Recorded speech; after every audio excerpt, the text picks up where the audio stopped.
Hello, my YouTube members. How are you doing this evening? I hope you're all doing well. I want to wish all my veterans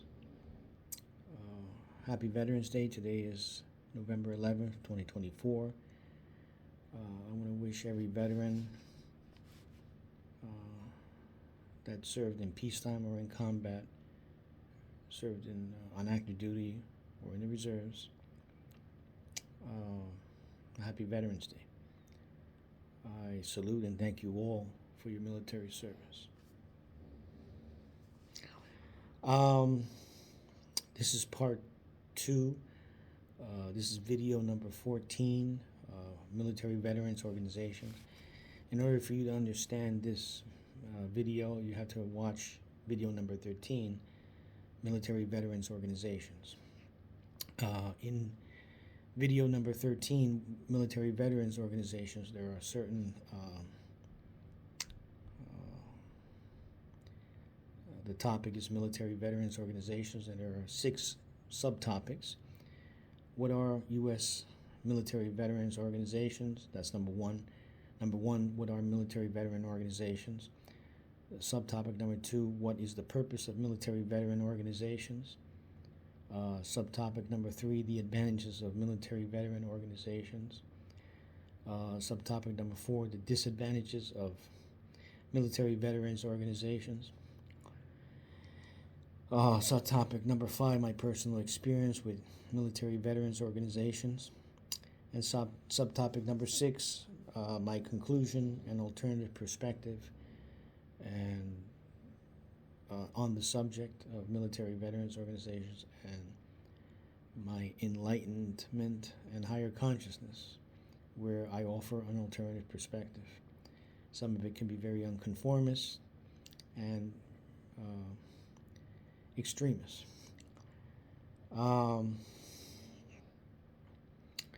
So this is another episode of the Enlightenment and Higher Consciousness. This is video number 14, part 2, Military Veterans Organizations. I'm going to skip, I've already said the first, all these subtopics in part 1, video number 13, Military Veterans Organizations. So for you to understand this video, you have to you have to watch the first video number 13, Military Veterans Organization. So I'm going to jump all the way to subtopic number 5, my personal experience with military veterans organizations, and I'm going to expand more on it, and then I will offer, after I'm done with that, I'll go to subtopic number 6, my conclusions and alternative perspective, and also expand on that, because they were also, those 2 subtopics were expressed already in video number 13, Military Veterans Organizations. This is part 2. So I'm going to jump to subtopic number 5, my personal experience with military veterans organizations. I want to basically say that, again, I'll go briefly. I was a member from November 29, 2023. I became a member of a military veterans organization on Wednesday, November 29, 2023, until Friday, April 19, 2024. I believe it's 5 months and 28 days.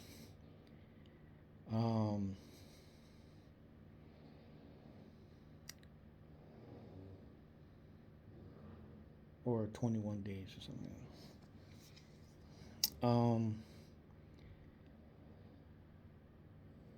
And during that time, I felt a sense of belonging. I thought to meet fellow veterans and be able to interact with them socially. And they were from they served in different time periods, Vietnam era, even the Korean War and Gulf War, right? The Korean War, Vietnam War, and the Gulf War, in ascending order. And some of them served during peacetime, even after the Gulf War, later on, post first and second Gulf Wars, Persian Gulf Wars, They served in peacetime in between. Some served in the 1990s, after the first Gulf War. And I thought I would get along, and to make it, I'm going to be very brief because I already mentioned this in video number 13.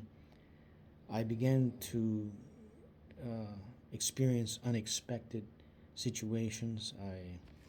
Many of the staff members are veterans themselves, except for a receptionist who is the only non-veteran. And I was subject to. I was exposed. I was falsely accused of acts I did not commit. I was ridiculed and harassed, and eventually removed because someone had falsely accused me of threatening them. And I'll go very brief because I mentioned this in video number 13, Military Veterans Organizations.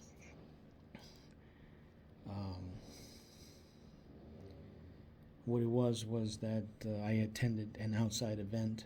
I received a newsletter. I was on the email list. I received a newsletter, and it showed the events, in-house and outside events. And I attended this outside event and saw one of the veterans who I've been having a problem with, who was harassing me, constantly calling me to ask him to do him favors, and he would get me into a lot of trouble. He was very apathetic and didn't seem to have very indifferent to the inconvenience of others. He was very passive aggressive, and his name, I'm not like in video number 13. I'm not going to mention any names for ethical or legal reasons. I would call this man JB, and he was a military veteran member, and he attended many events, but very few people listened to him. He was a farmer, and he was attending this high school trades fair, and I happened to be there, and I offered my support, but he dismissed me and was very rude to me.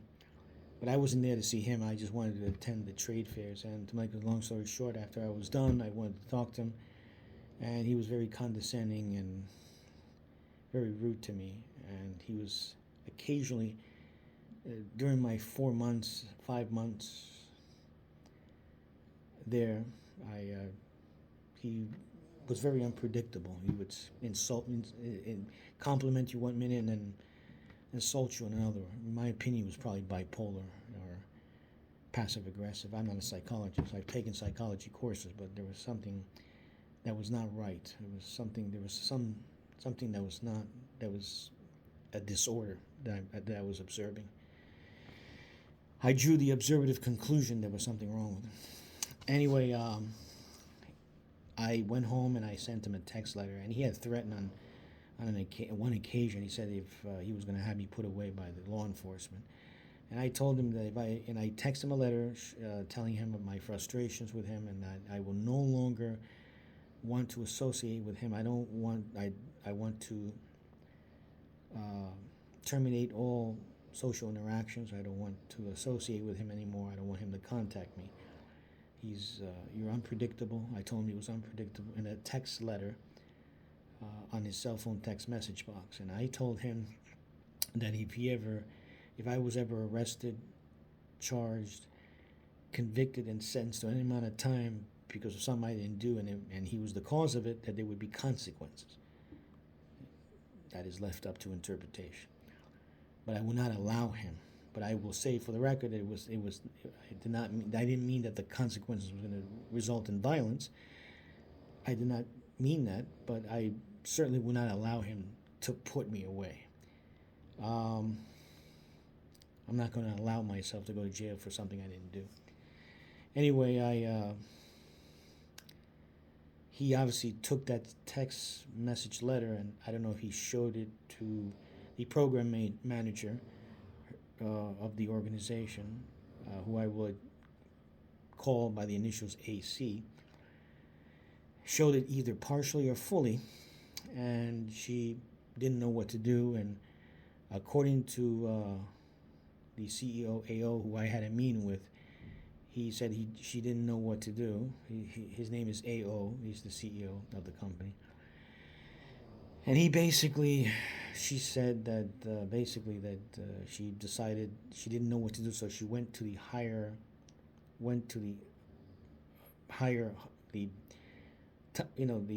the hierarchy of the company, to the supervisors and the much higher the hierarchy, and they said, well, they do what you think is just.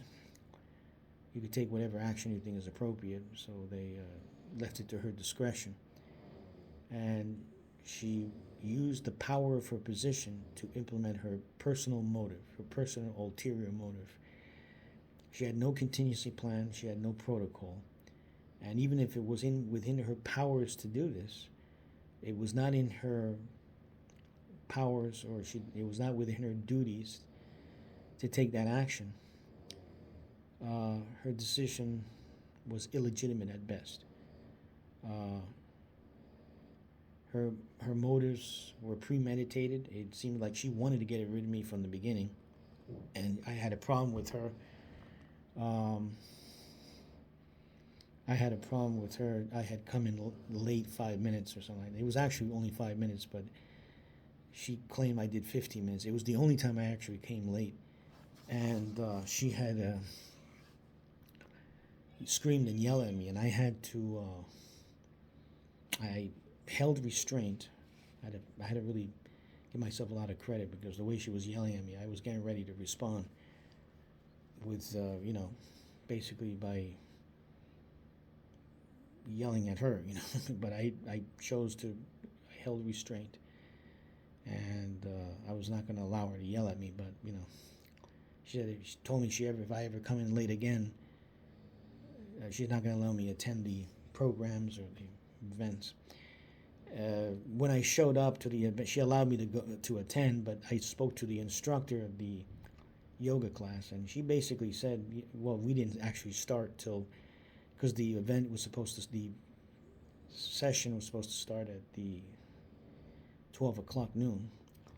I got there at 12:15, but she said she didn't start the class until 12:10, so it was really only 5 minutes late, and it was the only time I ever showed up late. Meanwhile, there were people who showed up 25 minutes late in the veteran support group on certain occasions. There were numerous veterans who showed up 10, 15, 25 minutes late. And the event itself, sometimes that event, the veteran support group, and some of the classes wouldn't start as scheduled. And sometimes they wouldn't start at all. They would cancel, even though I had the newsletter with the schedules, they wouldn't inform me that they were being canceled. I would show up and it was like, oh, we're canceled. So it just showed, and the person in charge of that was the receptionist, the SA. Her name is SA. Her initials, SA. And she basically was very incompetent in her job. And she also had a very nasty attitude. She'd walk in, you couldn't even say hello to her. She was like an extremely antisocial. And I was growing with a lot of frustration. But when this happened, when this man sent a copy of that text letter, I don't know if he sent it fully or partially, that text letter from his text. I sent him a text letter in his cell phone text message box, and he either showed the program manager fully, the full letter, the text message letter, or partially. But that convinced her to remove me from the group, from the organization. I received an email, and basically I tried to talk to her about it, but she was, I think she had already made up her mind. She had already premeditatedly decided to remove me. She wanted to do it from the beginning, I guess. I think there was something about me she didn't like, or whatever. And I spoke to the CEO, AO about this. I spoke to him in person. I told him, I want to weigh my options, and I want to consider my options and which options are available, and which options are the best. But I want to come to you first to we can solve this justly and amicably. And basically, he felt that he after an hour after discussing this for an hour, after we conversed for an hour about this, he basically did not refuse to unlift the ban. He wanted to keep the way it was. So I went home and I sent him a text letter the next day. I sent him an email letter saying, why did you not want to, and he basically responded that, you're saying that you're weighing your options, or you're considering your options, and, deciding which options are available and which are the best options. And he claimed that some of my statements were not threatening, but left to interpretation as being a threat. And I never threatened him at all. I'm just weighing my options. I'm just considering my options, and deciding which options are available to me and which options are the best. That's not a threat at all. But I told him that even, I've been banned in April, May, June, July, August, September, October. By 6 months, he considered it in 6 months, and October has already passed, and he has not uplifted the ban. And I told him in the email letter that if within 6 months, if you uplift the ban, maybe things could work out. But if you do it within 6 months to a year, if you do it within the upper half of that timeline, two problems could be created. Two results can be created. One, my perspective would change. I no longer feel the same way. I would lose my respect for this organization, and I would see it as not having any integrity, and I'll become demotivated. And the second result would be that I would just be disinterested in attending. I would be busy, be involved in other interests. It's already been 7 months. April, May, June, July, August, September, October, November. We're in November. 7 months, it's still time, but I had spoken to her secretary. He was on vacation. And he had spoke to her secretary, and she said, well, I told her if she can send this message from me. He said, sure, no problem. And then I returned about a couple weeks later, and then she said, yes, or I think it was a month later, around September. And then a couple months later, I had recently visited the office, and he was away. And she told me that, yes, he told me he might consider in December. That would be 8 months.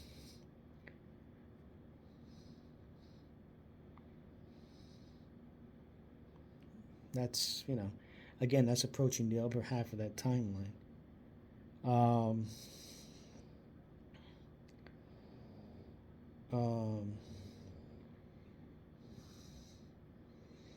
So, that's basically it. Like I said, I was very disappointed. She had, in my opinion, she is not a program manager. She is not qualified to be a program manager, AC. If she had a problem, I think the most appropriate thing to do is to have a contingency plan or a protocol. And if they left it up to her discretion to take whatever action she thought was necessary, she could have created a contingency plan herself. She could have improvised. And she could have spoken to me about it. Said, listen, I want your version about what happened. And I would explain to him what this man, JB, has been doing. Has been harassing me over the phone, calling me at least twice every 2 weeks, sometimes once a week, asking me to do him favors, get me into trouble. He seems to be very indifferent to the inconvenience of other people. I remember one time, and I had mentioned this in the video 13, 13th video, that he asked me to do copies in the office, and SA, the receptionist, was very, very, very upset. He says, "Don't get this man to get you. We are not a print shop. We're not a copy shop." And she yelled at me. I was like, being yelled at. And then I went back. I returned. I saw him to tell him this, and he was like, "Oh, okay, no problem. No problem. I've had a woman. You asked me to do this, to ask her this question, and she's yelling in my face. He seems to be very indifferent to the results or to the inconvenience of other people. He probably has some form of mental illness. He's a passive aggressive. He's very aggressive when he wants to be, but when somebody else is being put in an uncomfortable position or they're inconvenienced, he has a very indifferent attitude, and this is an extreme form. I'm not a psychologist.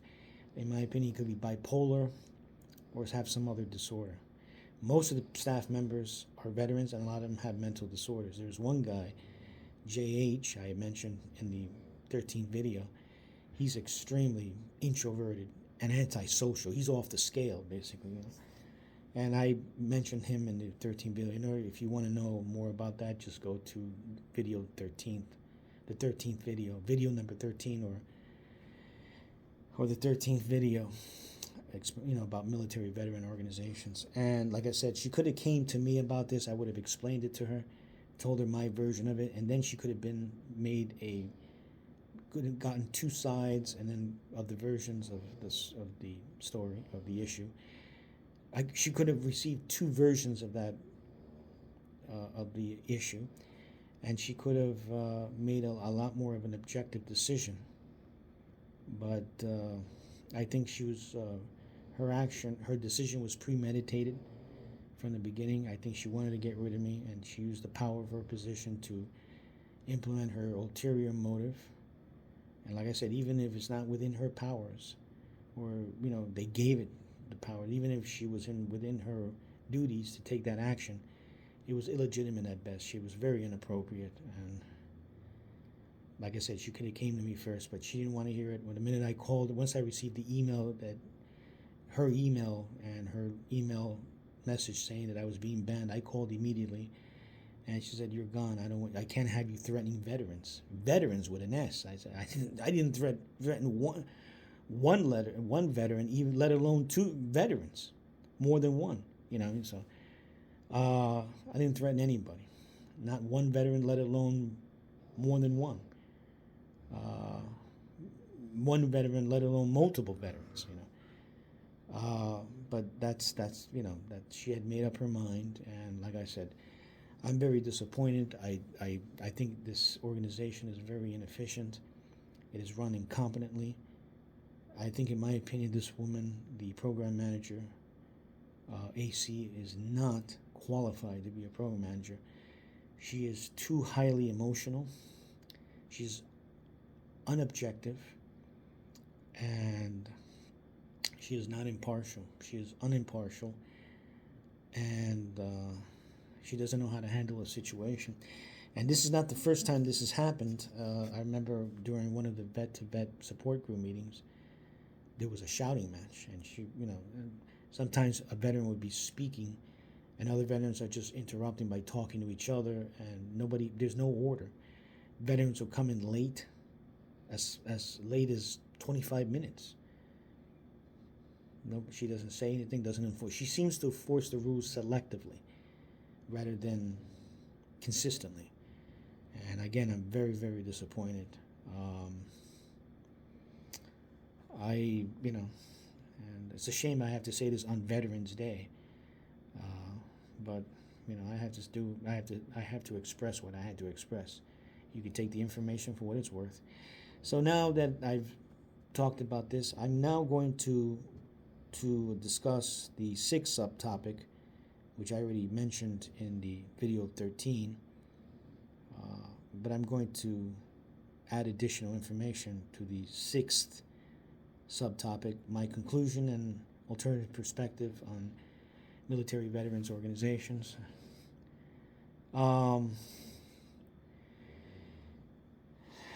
I will say this, that if you're willing to join a military veterans organization, don't just join it because you're a veteran. And some of them could be adequate and some are very inadequate. Some of them can provide a lot of services, but the problem is that these organizations do not get the funding they need. And because veterans, despite the fact that we live in a country, I don't know how it is in other nations. Every nation seems to have an attitude toward their veterans or people who have served in the military. In this country, we tend to be hypocritical. We value our veterans. We thank them for their military service, but when it comes to giving them the services they need, they're left out in the cold. We say one thing, we do something else. And they're thrown into the street. There are a lot of homeless veterans. They're completely abandoned because the military is a institution that you join it. It's like a chess game. You are used as a pawn, and now you are sacrificed, and that's about it. You're done with. Unfortunately, that is the case. In other countries, maybe they value them more. I guess they value them and they provide the services.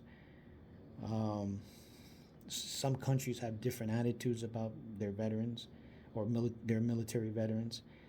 In this country, we're pretty hypocritical. We say we value them and then throw them into the street. But meanwhile, when they are needed, when we need them, they're willing to serve and put on the uniform. They're willing to enlist and served in the United States Armed Forces. But then when they're discharged, they're not seen as a priority. They've been deprioritized. And I feel bad to have to say this on Veterans Day, but that is the case. So if you're willing to join a veterans organization, find out who they are. Try to get as much information as possible, who the members are and the hierarchy or the chain of command, as we say in the military. If you're looking to apply for VA benefits or file a claim or non-service connected pension or service-connected pension or VA claim, get an attorney first. I think the best thing is get a good attorney. Find an attorney. There are many attorneys who are dedicated to helping veterans. They're lawyers who take VA cases and will take them to court. They also do other forms of law, but there are some who specialize in VA veterans administration cases or VA cases.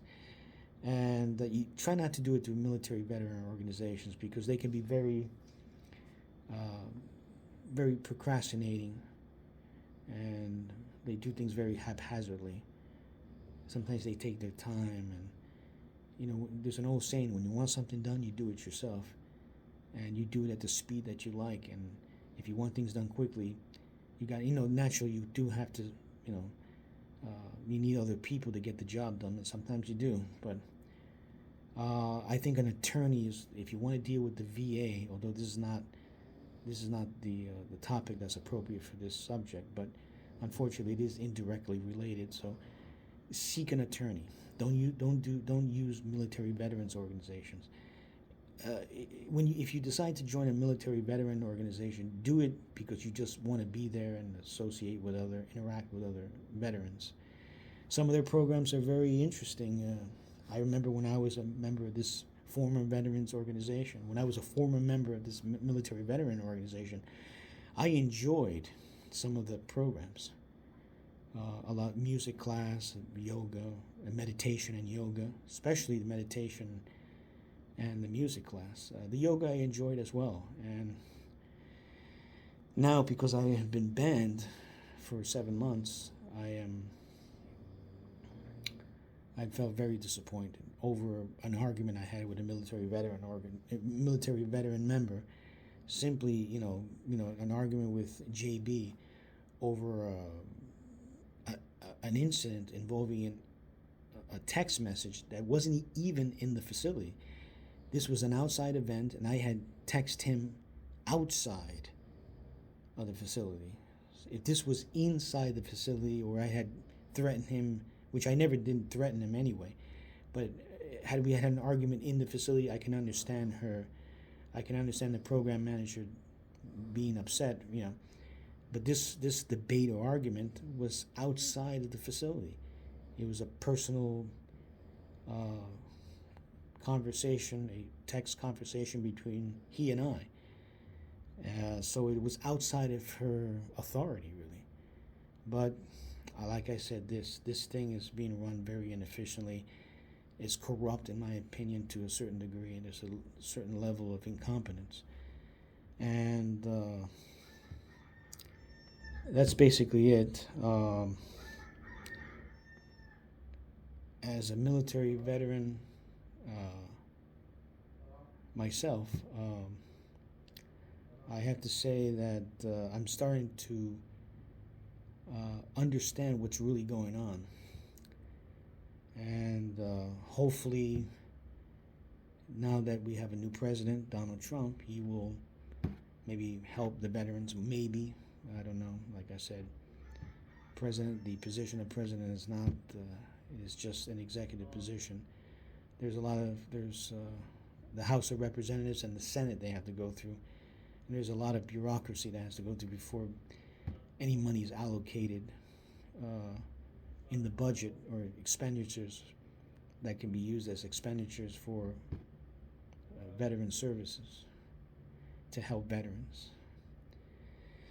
And unfortunately, that I still, even with him, I don't see too much change that will help veterans. I think the military veteran is going to have to do his own. Is basically left on his own to help himself, really. If he has family, that would be helpful. Or if you have his fellow veterans, that is just as good. But I don't see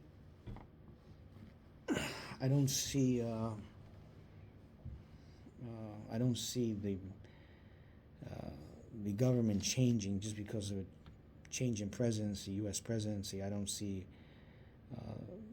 veterans, the budget to help veterans are going to be increased simply because we have a new U.S. president. So I'm a little bit pessimistic about that. I have suspicion. Naturally, I'm glad he became president, but considering the alternative, but I don't see much change. I don't know what else to say other than the fact that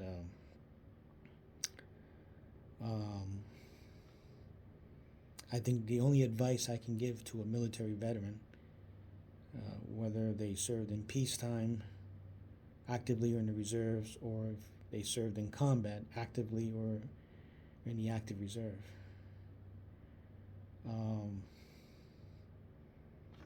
is basically to do a lot of research and try to use the VA as much as possible, try to get all the services as much as possible, and get an attorney.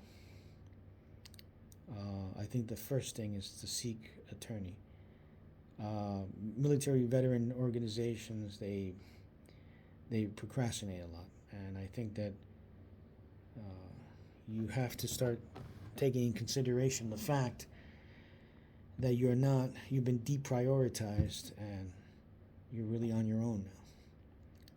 And people will see you in the street and may thank you for your military service, but that's become a cliche, a cliche meaning a concept that is often accepted as fact, but but it's never been proven, accepted without research. That's in case you don't know what the word cliche means. It's something that's being done without any research or investigation. And people say, "Oh, thank you for your service. Oh, thank you for your service." It's just people say it, but that's not enough. Veterans deserve a lot more than just a compliment. They need services, because if it wasn't for them, this country would not be sovereign. If we didn't have a military, Right now, if there was no Army, Navy, Air Force, Marines, or Coast Guard, this country would be open for invasion. Everybody would just, we're already being invaded slowly, but that's another topic in another video. So that's basically it. Let me see what else I need to say. I think also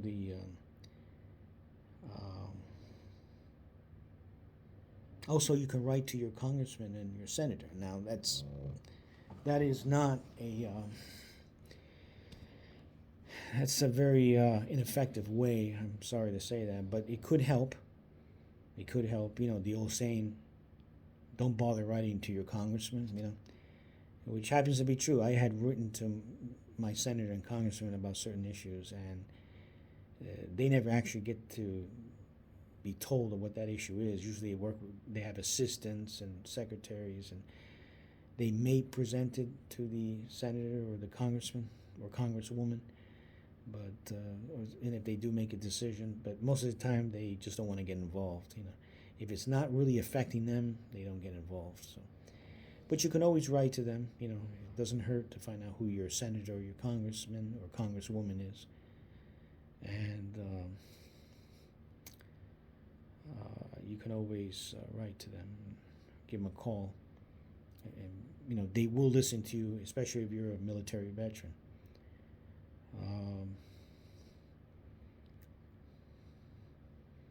So anything else I can say?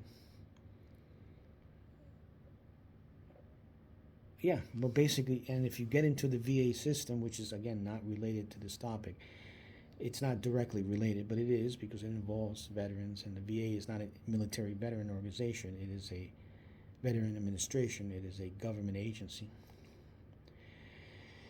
But it involves, it involves veterans. So try to use all their services as much as possible. Try to obtain as much services and try to take advantage of what they have to offer. I remember one time I had a veteran, he couldn't get a ride.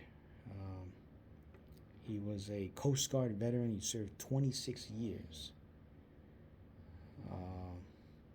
I will call him by initials SKIC. And he couldn't get a ride. And I had given him a ride for an entire year for free. Sometimes he'd buy me a drink at the cafeteria in the VA. And I was so proud. Unfortunately, he had passed away. He was 83 years old. Served 26 years in the Coast Guard. And I was, and I had given him a ride, and finally one of his sons took over.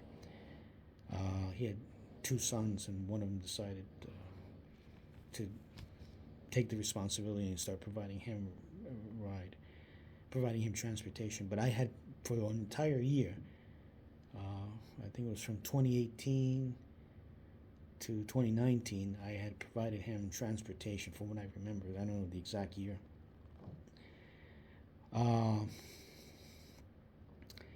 And I had provided him a transportation for an entire year to the VA. Every month that he had an appointment, I would drive him.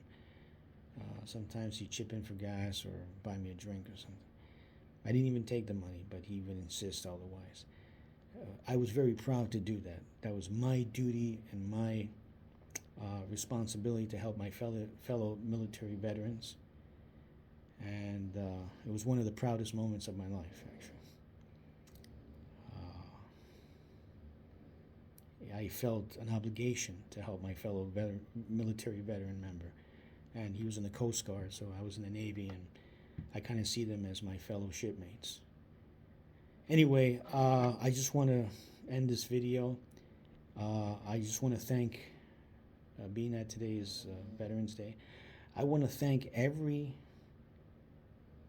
military veteran who has served in peacetime, on active duty or in the active reserve, and those who served in combat on active duty or in the reserves. who were activated, who served active reserve and served in combat, and those who have paid the ultimate price. I want to salute and thank you all for serving in the United States military armed forces. If it wasn't for you, all of you, our country would not be sovereign, and we would not be free, and we will not be a sovereign nation. You are the first line of defense, and I salute you all and thank you all for your military service. Until we contact until my next video, I want to wish all my YouTube members good night, good luck, and may God bless you all.